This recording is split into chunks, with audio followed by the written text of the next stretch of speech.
So we left off with what was going on at the end of the 70s and at the very beginning of the 1980s.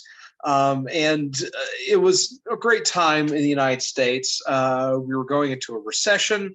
There was this really bad inflation, worse than what we've seen over the last year or two in the United States.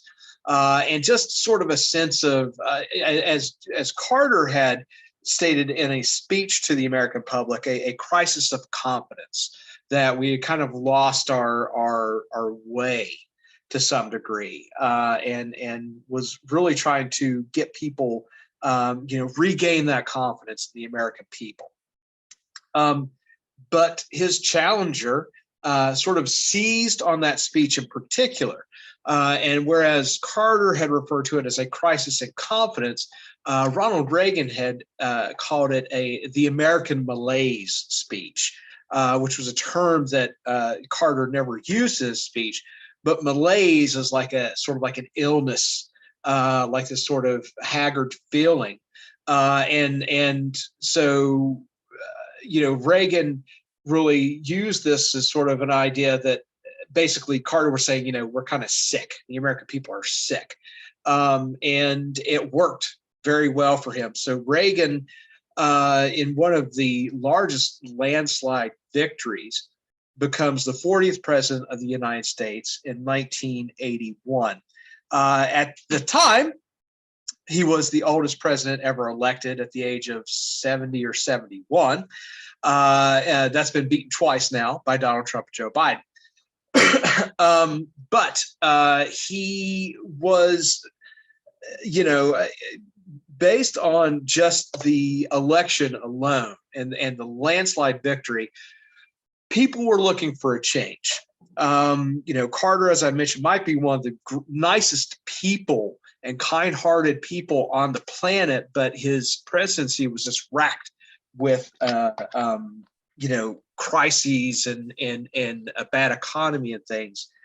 And Reagan really, as often as the case with elections, was sort of like the voice of the people here, saying that they wanted something different. Reagan, of course, came to be known initially as an actor. He was the Screen Actors Guild president for a time in the 1940s. He had been a Democrat early in his life, and then switched to the Republican Party. Was very much a staunch anti-communist, which we'll talk about a little bit, and was actually an informant for the FBI. You may recall a couple lessons ago, I talked about the House Committee on Anti-American Activities, or whatever it was called, that was doing these investigations into Hollywood in the 1940s before the McCarthy trials, right? And Reagan had been approached by the FBI as well questioned, really, because he had been connected loosely with some potentially socialist or communist organizations within Hollywood. And so he decided, to basically turn over any information he had and serve as sort of this informant for the FBI, who were trying to root out and look for communists in Hollywood. Along the way, Reagan was sort of, at the same time he was doing this, he was also very unhappy with the idea of and the tactics that Congress and FBI were using. And so was kind of on the fence about that. But it also kind of shows his push towards this anti-communist idea that is going to really represent his politics all through the years. And he's kind of an odd figure. I mean, at sometimes he's, very, he gets the support from Christian evangelicals in the 1970s for his campaign, and really connects to the very conservative Christian community in the United States.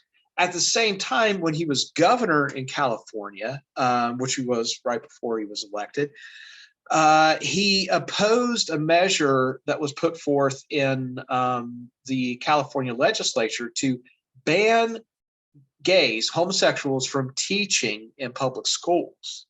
So he was really trying to balance the support from, you know, Republican Christian conservatives, while sort of opposing this legislation that they had presented to, you know, ban gay people from, you know, teaching in public schools. And his thought was, is like, you know, these people aren't going to make your kids gay if they're teaching them. You know, that was his, you know, not that he was and we'll talk about that in a minute too, a supporter of gay rights, and certainly did not understand that lifestyle or anything else, but you know, kind of showed more that, you know, rights do sort of belong to everybody, regardless of race, creed, religion, sexual orientation, or anything else. But anyway, even sort of, you know, with some of these things that he had skirted around, he is, you know, has and the ambition to run for president through the 70s, is a potential challenger to Ford, as we mentioned, to get the Republican nomination when Ford runs against Carter in the mid 70s, but doesn't go all the way with it. So it basically becomes his time here in the 1980 presidential race, and where he becomes president, and then is inaugurated in 1981, January 1981. Months into his first year, you know, just months into his presidency, there is an assassination attempt on him. In front of at the Washington Hilton Hotel. He was meeting with some labor union high-ranking officials and a couple of the big labor unions in DC. Well, not in DC, but, you know, labor unions across the U.S. But they were meeting in DC at the Washington Hilton. A young man by the name of John Hinckley Jr. Attempted to assassinate him. Hinckley was a very disturbed young man that had a very unhealthy obsession with the actress Jodie Foster. And some point in the 70s, he had seen the movie Taxi Driver. Excuse me. The movie Taxi Driver, with Jodie Foster and Robert De Niro. And apparently it's, you know, watched the movie at like 15 times in the theater, and had started writing Jodie Foster. She attended Yale in the late 70s. He started, took a writing class there, trying to meet her. And was writing her these sort of disturbing letters, which she then turned over to one of the deans at Yale and tried to, contact the FBI. Not so much about like, hey, I'm going to go kill the president for you, but very disturbing messages to her and things that had, you know, violent context to them and things. He was stopped earlier at a point and was arrested for having a gun. And so finally, in March of 81, he manages to get close enough. His reasoning for committing this act was that it would propel him into this fame on the level of Jodie Foster. So they would be, in his mind, peers, and she may like him for, you know, because he has this new status. So you can understand this man was disturbed. He fires 6 shots towards Reagan. He hits, I can't remember at this point if it's Secret Service or other law enforcement that were there. One shot hits Reagan's press secretary, James Brady, in the head above his left eye. Brady survives. He never really makes a full recovery. He's wheelchair bound for the rest of his life. And suffers from slurred speech and some other issues. He was always, he still had his mind, but, had suffered some physical and mental issues because of that. Brady becomes a huge supporter, as you might expect, of gun control and gun violence legislation. One such act that passed was called the Brady Bill, to sort of like limit the type of weapons and put some stricter gun control. Reagan himself, only after his presidency, sort of speaks out on the proliferation of guns in the United States, and particularly with the type of weapons that we're seeing so often used today in some of these mass shootings, where he was like, this is really not a great idea. But he never really said anything about that, and it been, continued to gain the support of the NRA and organizations like that through his second term. The bullet that hit him actually was a ricochet off of the limousine, the bulletproof glass of the presidential limousine, hits him under the left arm, and then he's rushed to, I think, George Washington University Hospital. It's kept under wraps as far as how severely injured he was. The bullet had lodged in his lung, and he had a partially collapsed lung, and he was in critical condition. But that does not come out until years later, really. At the time, they were all like, oh, yeah, he's great. He's doing okay. He's going to be fine. He was in the hospital, I think, about 2 weeks. I think he comes out like April 11th, and the shootings right at the end of March. But he survives. He's the only president to ever survive being shot. And a lot of people point to this incident as sort of strengthening his convictions, that it was God that had allowed him to survive, and it was God's will that he was supposed to lead the American people now, and all this kind of stuff. But really kind of gave this strength of conviction to him for the rest of his presidency. One thing, of course, that he's known for is this idea of Reaganomics. So a sort of new idea on economics in the United States. Not so much different than other sort of Republican ideas, namely what we call laissez-faire economics, right? So laissez-faire, and when it's applied to economics, is little regulation, little taxes, and largely that the individual and private business will kind of self-regulate and do what's right. It's just you let business do what business does, and everything will be okay. Which is, tends to be what you hear from conservatives, from sort of the right side of politics. Along with that comes this idea of supply side economics. Not something, of course, that's been around. We've talked about Keynesian economics and the FDR, his idea of how to lift the country out of the Great Depression. Well, now, of course, when Reagan is elected and through, I think, 1982, there's a recession in the United States. Nothing, of course, on par with the Great Depression, but, coming out of the Carter administration, where there have been economic struggles and there hadn't been any real economic growth in that time.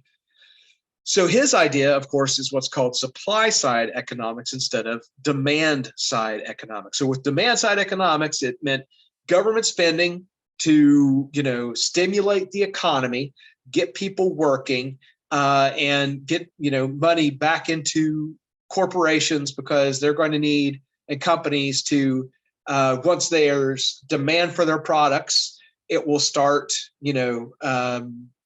it starts the ball rolling. They get to make more, then they need more people to make those things, so they hire more. blah, blah, blah, right? Supply side, on the other hand, is about laissez-faire economics. Without a lot of regulation, without a lot of taxes, you give businesses, the opportunity to stimulate their own growth. Where they will then hire people because they're not paying a bunch of taxes, there's not a bunch of overhead and things like that. And then once people are working, you create the demand, and then, same kind of idea. You start stimulating the economy. There are issues with both sides of that. There are people that are staunch sort of Reaganomic theorists that think that's the way the country should be run. There's people that are more Keynesian, that are about demand side. And, there are issues with both sides. Here, there's no guarantee that you cut taxes on a corporation and you lessen regulation, that corporation is going to be sudden, oh, well, we can start making a bunch of products and hire a bunch of people. Some of these companies will really entrench, and they hoard that money that they're saving in taxes, and they don't actually reinvest in their companies. The other problem with either side is that you create deficit spending, right? Because in the case of Keynesian economics, in place of demand side economics, the government is spending more to help stimulate the economy, to help get people working. So you run up a deficit. With supply side economics, your tax base is lower. You're not bringing in as much tax revenue. The idea is that over time, as the economy improves, then that's where you get your taxes from. But in the short time, you're not getting the same amount of revenue and taxes, so you're also creating a deficit. Now, while he, sort of had this widespread cut in taxes and things, all along his presidency, he also increased certain taxes, trying to get out of this deficit spending, to also make sure things like Social Security had enough money. There were new taxes and things like that. So economics is a very complicated subject and idea, and of course, there's always competing theories. There's two sort of main ideas. Typically, with your more progressives, your left-leaning individuals, they believe in more sort of regulation and taxing to help the economy. More sort of public spending on infrastructure and things like that. On the right, it tends to be less taxes. That's how you get people back to work. Another term that is often applied to Reaganomics and this type of thinking is trickle-down economics, right? By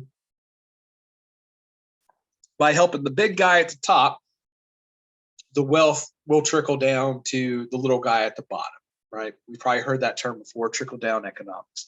And again, there is problems with both sides of those. I am not an economist, and I could definitely see where there's issues with either side, but we probably do not focus on the deficits that we run in this country as much as we should. That's the only thing I'll say about that. And then, of course, he was the ultimate cold warrior, where there had been this period of detente, even into the Carter administration, where there had been sort of an easing of tension and hostilities between the United States and the Soviet Union and its satellite states.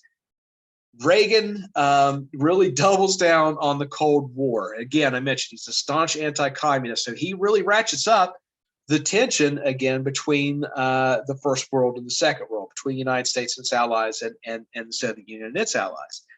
There is a considerable military buildup again in the United States. There's a whole modernization period within the U.S. military, new weapons technology, new strategies. Some of that I will say was for the best, because the United States military had suffered, sort of this its own crisis of confidence in the late 70s after the Vietnam War. It comes through this period with more confidence.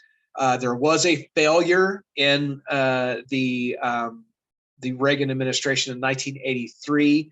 The United States invades the island nation of Grenada, a little nation about this big, in the middle of the Atlantic, not the middle of the Atlantic Ocean, but it's a Caribbean nation, tropical nation. There was a coup where a socialist, Soviet-friendly regime had taken control of the island, and there was this suspicion that they were building this military airstrip where Soviet planes could come in.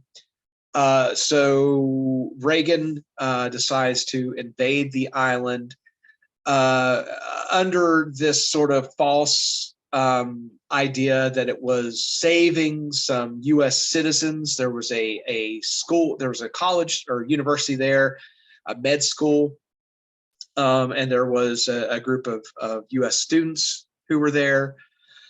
Now, while it was largely sort of a success, because there's this, sort of communist regime is ousted along the way, there's just a ton of problems with the U.S. military, with coordination between the Navy and the Army and the Air Force, and technological issues and things like that kind of came to light. Another bit of a problem was that Grenada was a Commonwealth nation, and I've talked about this several times. It is sort of technically, nominally part of the British Empire. Canada, Australia, a slew of other countries, while they are independent, they have independent governments. They don't, take orders from Great Britain.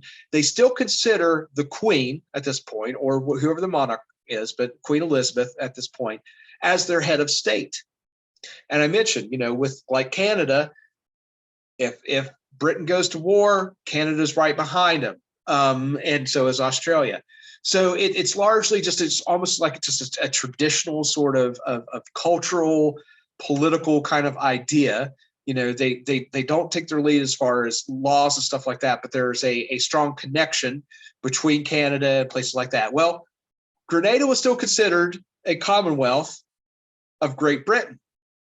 We just invaded a Commonwealth nation of Great Britain, our strongest ally since through the world wars. And not only that, at that time, the Prime Minister of Great Britain was a woman named Margaret Thatcher, who was basically the female version of Ronald Reagan. They were great allies. They were both conservative. And Reagan had to call Margaret Thatcher and basically offer an apology for invading a Commonwealth of Great Britain. But they, smooth things over pretty quickly. So there's also support during the Reagan years for the Mujahideen, which was the guerrilla fighters in the Soviet-Afghan War. There was a coup in Afghanistan in 1978, where there was a communist party and government that was installed in Afghanistan. Very pro-Soviet Union. I mean, I've taken a whole class on Afghanistan, and we could talk, for another 3 or 4 months just on Afghanistan. But something to consider about Afghanistan is that it's a country and a state in name only, honestly. The borders, the political lines that make up Afghanistan were drawn by Great Britain in the 1800s. And there are plenty of people within that border that don't really recognize whatever government is in Kabul, whatever government is in the capital, because it's a very rural a very, sparsely, well, not just, I mean, there are, kind of areas where there are population, but, it's a very rural community. So you can go out and people don't think of themselves as being, it's just sort of one of those last holdovers. We talked about how people used to not recognize themselves as British or, French or something like that. Well, a lot of people in Afghanistan don't really recognize the idea of a nation state like that. So, really ever having sort of a central control of that area has always been a problem. Well, there was enough conservative-minded Muslims in 1970s.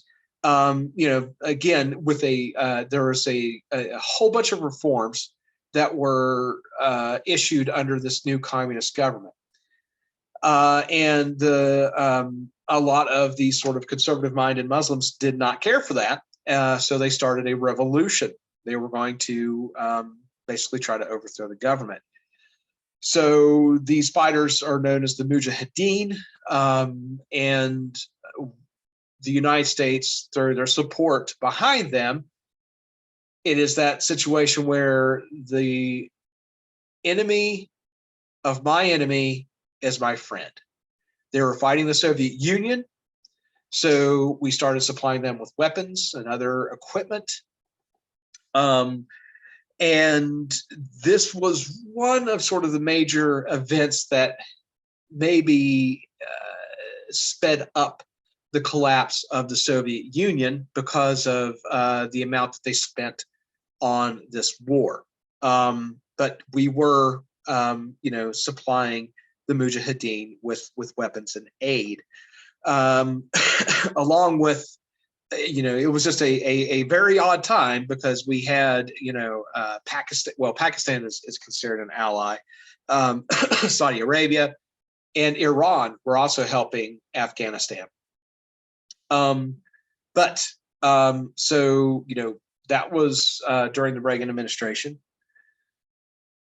Reagan also and his cronies in DC came up with this great idea called the Strategic Defense Initiative, which was supposed to be this sort of spaceborne defense system that was going to protect the United States from a nuclear war. That we're going to have these satellites and things that could detect a missile launch from the Soviet Union and shoot down missiles and all this stuff. And Reagan made a few speeches about it.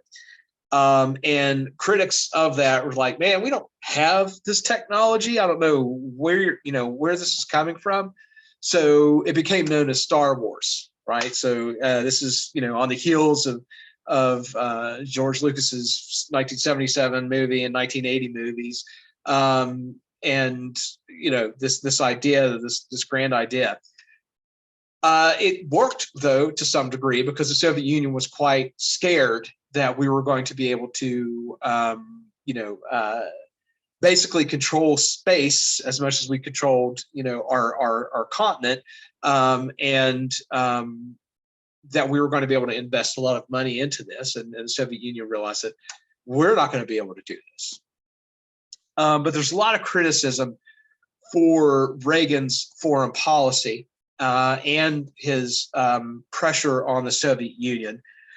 Critics called it very aggressive and almost imperialistic in the way that he was going after, these proxy wars again, with like the Soviet-Afghan War, and sort of an empire of democracy that the United States is creating with its influence around the world. So other events that were happening in the 1980s. Let's talk about that for a minute. For one, due to the invasion of the Soviet Union's invasion of Afghanistan, the U.S. Olympic team and the U.S. Olympic Committee, which is basically the government body under all the teams and everything, boycotts the Moscow Olympics of 1980. The 1980 Winter Olympics were in Lake Placid, and that's a very famous Olympic event because the U.S. hockey team, which was this little no-name bunch of Americans defeated the Soviet Union's team, which was all these, big-time. If you know anything about NHL, if you look at the back of a jersey, about half the time it's got to have a Russian name on it. They're very, very well known for their hockey players. And it was a big deal. That was like their big victory in the Cold War, is the fact that this little U.S. hockey team had defeated the Soviet Union in the Winter Olympics. In 1984, Moscow boycotts the Los Angeles Games as sort of a, smack in the face to the United States after boycotting the Summer Olympics in Moscow. There are a number of other issues, social issues during the 80s, one of which another escalation by the Reagan administration is the war on drugs, which was really, that phrase was coined during the Nixon administration. He had been kind of touted himself as the law and order president, and had sort of expanded. There had been, before the FDA, the DEA, Drug Enforcement Agency, there was a predecessor to that that was reformed and strengthened, I guess you could say, during the Nixon administration. This becomes a more of a global issue during the Reagan years, where we're, fighting, I guess you could say, drug cartels in South America, in Central America, and when it's all said and done, the war on drugs was lost by the United States. It probably all along the way was the wrong approach to eliminating drug abuse in this country. And that's something that we're just now sort of learning. And instead of criminalizing drug use, considering it more of a social and health issue. But billions upon billions of dollars were spent on the attempt to eliminate the international drug trade. And again, also ramping up the criminalization of just drug use, mandatory minimum sentencing, and these really harsh penalties for just being, possessing, small amounts of whatever illicit drug was this person would had. And it also tend to disproportionately affect minorities and impoverished communities. Another issue was the start of the AIDS epidemic. The first clinically reported case of AIDS in the United States occurred in the U.S. in June 1981. There had been some talk of this in the months before that, but this is the first time it's actually reported in the United States. It is not taken seriously for almost a decade, honestly. It's considered the gay plague because it is mostly gay men who are contracting it. Next to that are intravenous drug users, because that is basically how you have to, that's how it's transmitted. So there's just a few mentions of it within the Reagan administration for a number of years. I think the first time during one of the press conferences at the White House, a reporter, I can't remember what newspaper or organization he's from, asks, after this becomes, I think there had been about 1,000 reported deaths in the U.S. I think that might have been around 1982. And the acting press secretary, James Brady, had remained press secretary throughout the Reagan administration, basically in name only. As I mentioned, after being shot, he had never fully recovered. And the sort of deputy or whoever was there, there's recordings of this reporter asking about, has the president said anything, made any statements, anything about this AIDS epidemic? and there was basically just jokes made in the press room. The press secretary just basically jokes, it's like, well, why are you worried about it? Do you have it?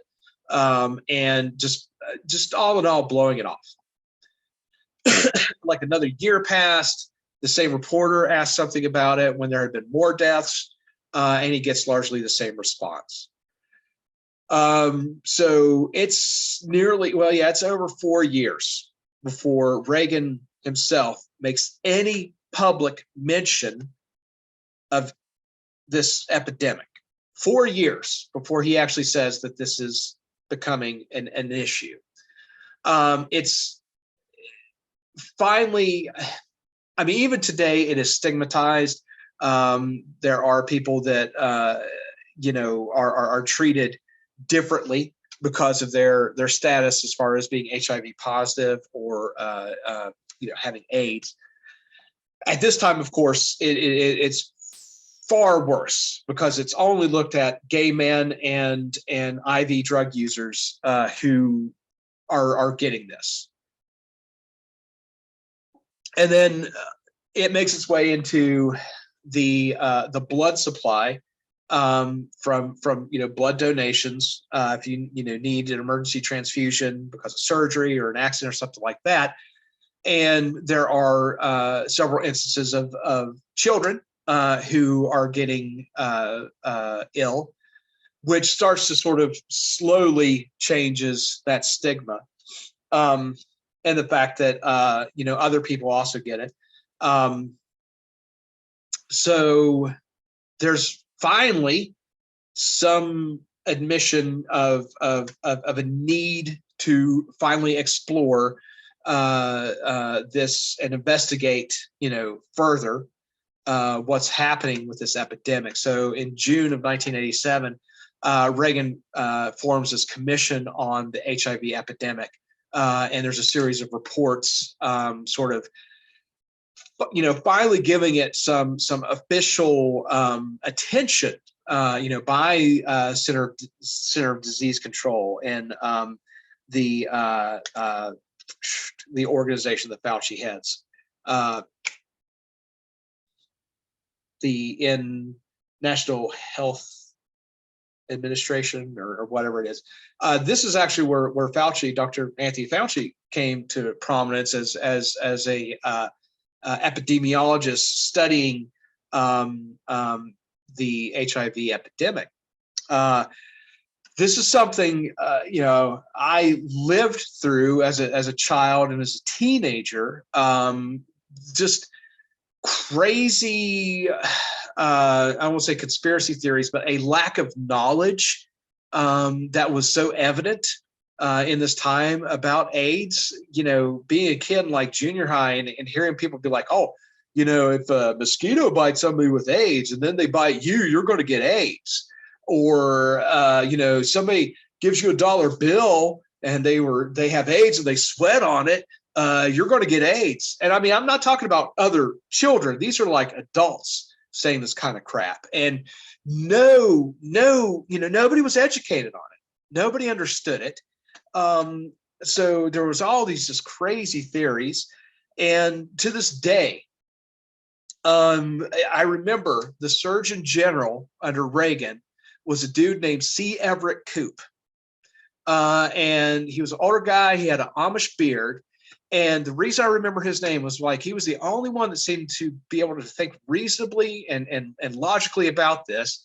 And he became sort of a household name because he was going on TV having to explain, how people contracted it, how you prevent it, how you avoid it, and what the long-term issues would be, the health issues and things like that. And we're talking that's 6 or 7 years after the first case is seen. So at this point in 2022, the HIV/AIDS epidemic has resulted in about 64 million deaths worldwide and about 113 million cases. I'm sorry, 64 to 113 million cases and about 40 million deaths. And there's millions of new cases each year. Of course, It's taking 40 years or so, but that is not a death sentence anymore. And HIV, contracting HIV, if it's caught early, there are a number of treatments now. And as we know, there are people out there that have lived decades with an HIV positive, diagnosis. Magic Johnson, for example, was, I think, diagnosed in the 1990s and has not, had a lot of issues with that. But that was another big issue during Reagan's presidency. The other big development, or one of the many big developments, I guess you could say, in the 1980s, is within technology. And really the start of how we get to the technology that we all use today starts in the 1980s, particularly very early on in the early 1980s. Computing in the 60s and 70s was either done by the government with like a computer the size of a room that had less computing power than your phone has today, and worked on reel-to-reel tapes and things like that to crunch numbers. In the 70s, it kind of became a hobbyist's adventure where you had people working in their garage or their basement building microprocessors and computers. Two of the most well-known names in computers and technology, Steve Jobs and Bill Gates, both started their companies basically out of garages. And that's where they got their start, was in the 70s. The first personal computer that was DOS compatible was the IBM. I don't remember the model number or anything. Used them in high school. That's how badly funded my high school was in the 90s. I was still using a computer from 1981. But it is the first DOS compatible computer. It is the predecessor of what we use today. If it is a Windows-based system, underneath all of that is still basically a form of DOS, disk operating system, that supports your computer. And it became the most used business computer after that. With continued perfection, with the proliferation of semiconductors and digital technology, computers started becoming just as sort of common in households as televisions. The first not the first Apple computer. There was the Apple IIe that was really successful in the early 1980s, that competed alongside the PC. And then the first Apple Macintosh computer arrives in 1984. And what is really important about that is that it had its first graphical user interface. And you're probably like, what the heck is a graphical user interface? What you have on your phone, that's all graphical user interface, right? All these little icons, I touch them, I open up whatever app. Windows is a graphical user interface. I click on my little apps, I click on my web browser, and I open it up. It was the first introduction of that in computing. The IBM PC was all text-based to run an application. I had a Commodore 64 around 1986 or 87, whatever it was. It was the same thing. It was text-based. So in order to run a program, I put my 5 1/4 inch floppy disk in the disk drive, and I had to write a text command on the screen to run that program. And that's, why it was, sort of came out of, hobbyists and things like that. But obviously, the majority of Americans are not computer programmers. They don't want to have to learn any type of code.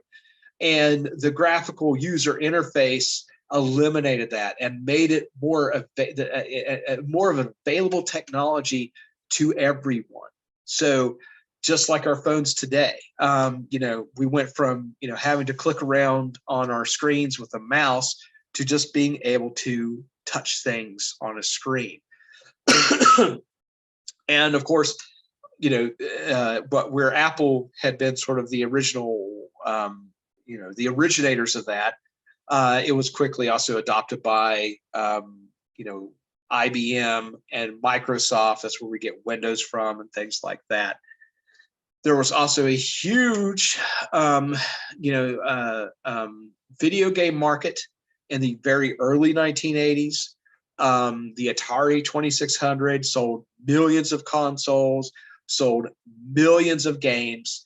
And in 1983, that market just it just turned on its head and crashed. It was called the video game crash of 1983. Just too many produced and too many bad games produced and all this stuff.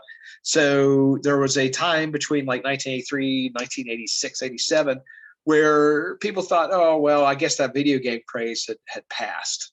We're not going to really have to deal with that anymore. And then Nintendo comes around. And it starts all over again, competition between Nintendo and Sega. And then in the 90s, we get, PlayStation, all this stuff. So while there was that short sort of decline, there was a huge boom afterward that really has never stopped after that. For decades, there's not really been a great decline in video game technology or creation or anything like that. Continued advancement, which went right along with the other technological developments. All those sort of play off of each other. Other technology that came around early, I think 83, 84, maybe even before that, there was an attempt to transplant an artificial heart into a gentleman named Barney Clark, who had been a dentist. He had heart failure. His heart was going bad, and there was not a good donor available for him. So temporarily, they used an artificial heart that run off of a mechanism that was about the size of an ice chest. And unfortunately, he didn't get to the point where they could get a donor heart for him. So he did pass away, but he lived for about 50 days on a artificial heart. Medical technology like that, whether it was pharmaceuticals or medicine, it's some degree sort of like the 1920s, with just an amazing amount of new inventions and technology and medicine occurring. So while there were certainly issues, social issues, the war on drugs, crime, we did start to come out of a recession in the 1980s in the United States, which did have some issues later when George H.W. Bush becomes president. However, in the long run, the 1980s was somewhat of a turnaround for the United States. Another success, I suppose you could say, for the United States was the fall of communism in the 1980s.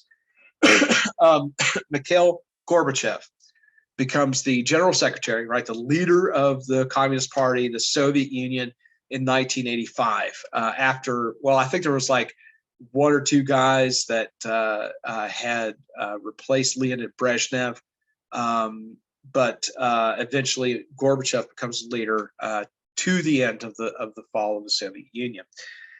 He's different. He's more open. Glasnost is this idea that's prevailing under his leadership. And that just basically translates to openness. He wants a more open society for the Soviet Union, more transparency within the government, and sort of a loosening of control. He wants to work with the rest of the world more. Reagan does see him as somebody that they can then work together. They do meet several times. So he came to sort of, he was influenced at a time early in the Soviet Union, the 60s, where there was a bit of an opening under Khrushchev. So, Gorbachev got to travel some and was educated and, just didn't see how the Soviet Union was going to survive under the sort of continued closed society and all this mystery and suspicion and intrigue. But there are chinks in the armor. The Soviet Union starts to lose control on these smaller Soviets. Some of the, there were, which we'll talk about, satellite states that were nominally supposed to be independent. They were under the Warsaw Pact, Poland, Hungary, East Germany, lots of others.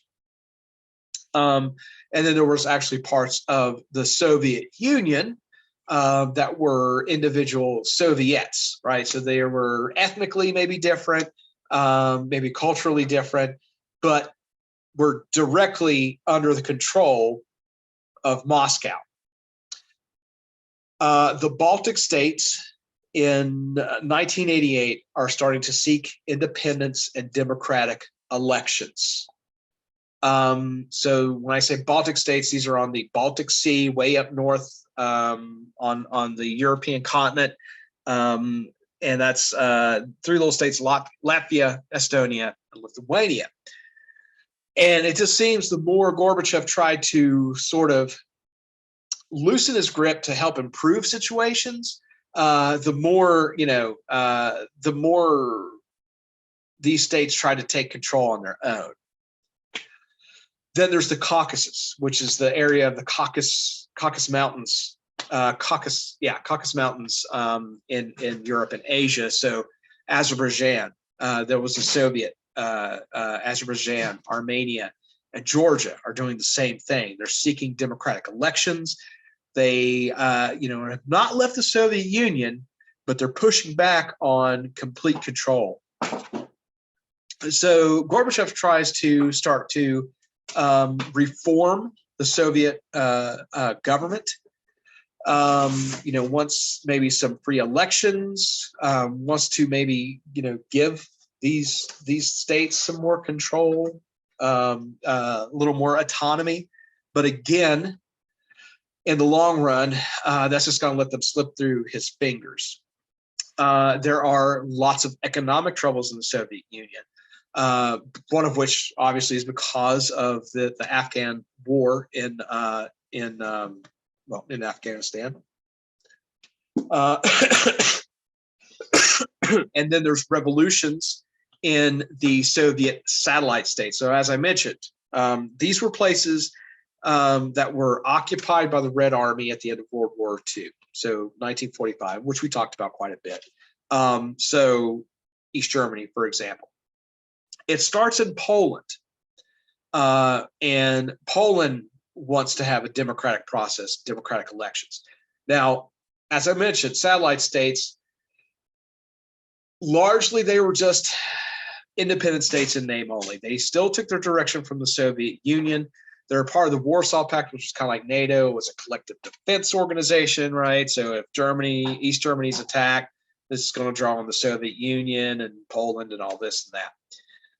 But Poland, and what was called the peaceful revolutions in Czechoslovakia, it was called the Velvet Revolution, because there wasn't a lot of violence.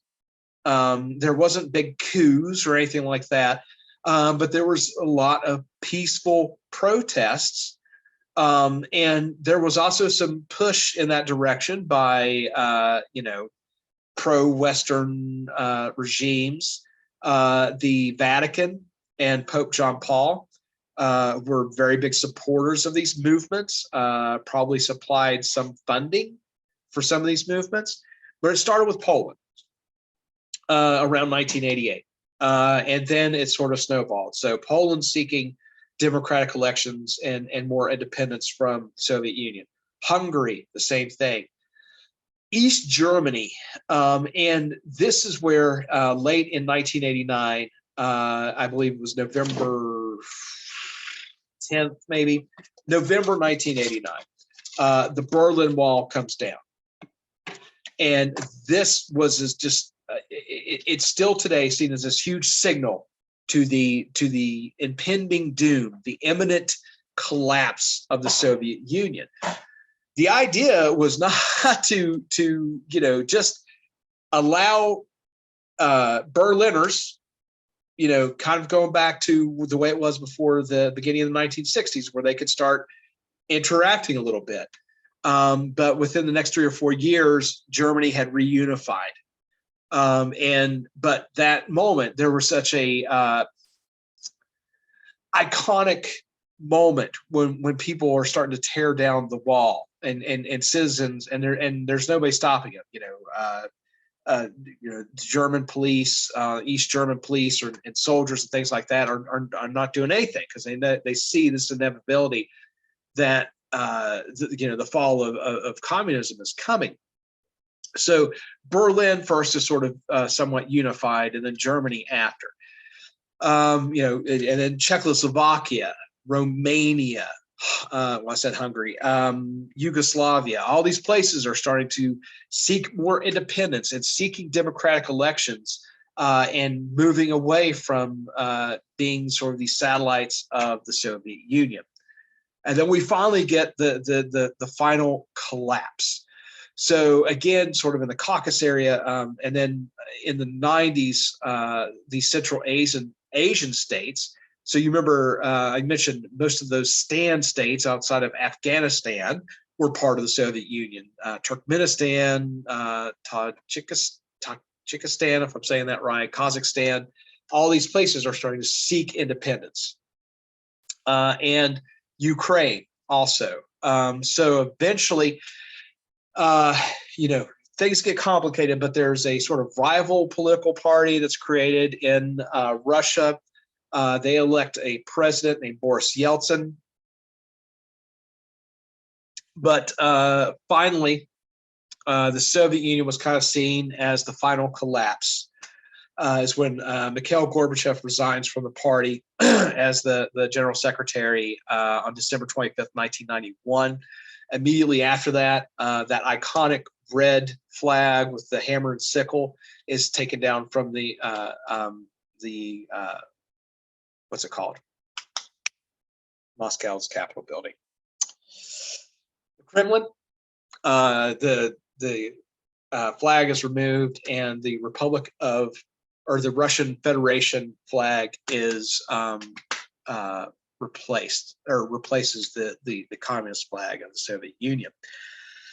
So the collapse of the Soviet Union, of course, for anybody in the West, is considered a great thing, because we had won the Cold War, but it leaves a lot of issues. Obviously, anytime there's a certain implosion of an empire, there's power vacuums created. People are seeking, to take control, and the legacy of the Soviet Union, the memory of that creates a problem, because, as I mentioned, the current whatever you want to call him, monarch, president, supreme leader, whatever, Vladimir Putin, was a young KGB agent in Berlin during the crisis that were occurring there and the fall of communism. And he wants very much Russia to sort of be taken seriously as a world power today, which has driven a lot of his actions. And it's not a surprise why he's going to places like Ukraine that had been former parts of the Soviet Union. This left the United States in a very peculiar position through the 1990s, which, being the sole superpower left, there was, these ideas about the end of history that came from people that, liberal democracy had won in across the world. There's a gentleman named Francis Fukuyama, who was a political theorist and political scientist, wrote this book, The End of History, about, how the West had won, basically. We know that nope. That's was well too premature to say anything like that. But it has posed a lot of challenges for the world with the fall of communism, both for the United States and other countries around the world. And, new world powers sort of pop up. China had always been there, but now China has sort of taken the place of the Soviet Union as far as economic competition and political competition with the West and its allies. But that will conclude our discussion of history for class. So first, before I go any further, any questions on the 1980s, the collapse of communism in the Soviet Union?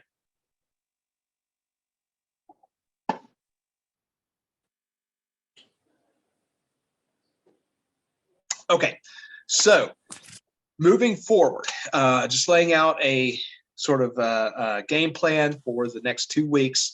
Like I said, I want to get you guys finally ready to take the social studies practice exam.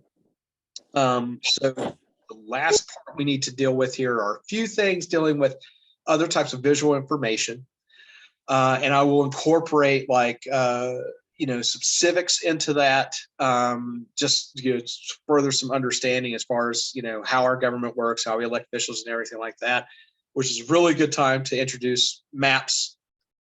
So tomorrow we're going to deal with some maps and talk about civics and government related to that. We'll cover timelines. I think timelines are fairly self-explanatory, but that is something that will appear on your test.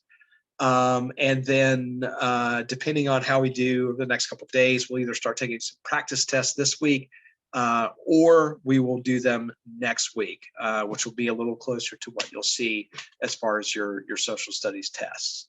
So any questions there? Yes, sir. I want to know about this Soviet Union. Is it a combination of countries or what? The Soviet Union? Yes, sir. Okay, so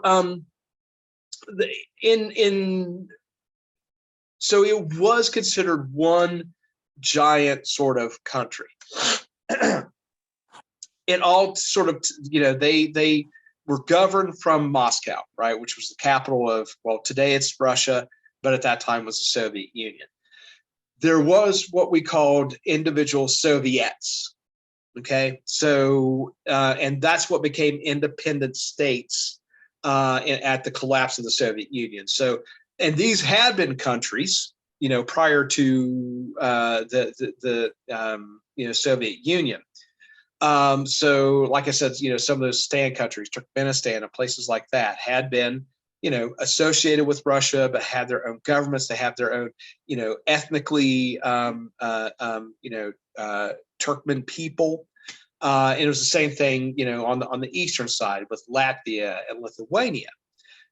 But and they had their sort of, I don't want to get into the whole governmental side of it, but in theory, they had their own sort of ruling body, right? They had a council that would basically, it's sort of a hierarchy underneath the main council in Moscow. But that's kind of the issue here, is that these places had been independent at a former time, and they are, they have their own sort of nationality, right? They're not all Russian or, anything else. So when, we get to Gorbachev and we have the sort of opening and an opportunity, that's when these former states that had not been a part of the Soviet Union before its creation and they had their own sort of political boundaries, right? They had sort of an outline there, which we don't really see as part of the Soviet Union, right? When we type in and you say Soviet Union and you pull up a map, you're going to see this huge stretch of land. But then if you look at the collapse, you'll see where these little states that had been states before start getting their independence. Does that help some? Yes, sir. Thank you. And that's also, again, where we get some of the problems today, because even though those states are now independent, Ukraine is a great example. There are ethnically Russian people who have always sort of been pro-Russia within the Ukraine. So that's where Putin claims to have a right to invade Ukraine because of this proposed accusations that they had been mistreated under the Ukrainian government. Joseph Stalin was Ukrainian, and it was the same thing in Georgia a few years ago because there's occupation in South Ossetia that wanted to secede to Russia and things like that. But anyway, any other questions?